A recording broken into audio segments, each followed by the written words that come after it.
नमस्ते दोस्तों, मैं अनिल सिंधे ऑर्चिस में आप सबका स्वागत करता हूं। आज की हमारी गाड़ी है स्कोडा स्लैविया। इस गाड़ी में हम सीट कवर अपहोल्स्ट्री और कारपेट लैमिनेशन करने जा रहे हैं। सीट कवर अपहोल्स्ट्री के लिए हम ले रहे हैं हमारे मैरीगोल्ड सीरीज का MG03 मिल्ड्यू कलर। पैटर्न है ओरिजिनल में डायमंड और स्टिचिंग का कलर होने वाला है आइवरी। कारपेट लैमिनेशन होने वाला है ब्लैक कलर में, हीट रेजिस्टेंट और ऑर्डर फ्री मटेरियल में। आइए गाड़ी देखते हैं।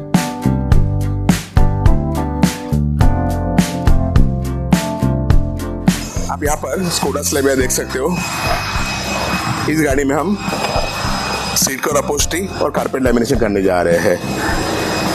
इस गाड़ी के लिए हम यूज करने वाले हैं 13 mm फोम, वो भी 28 डेंसिटी का। आप आगे प्रोसेस का वीडियो जरूर देखिए। Thank you very much.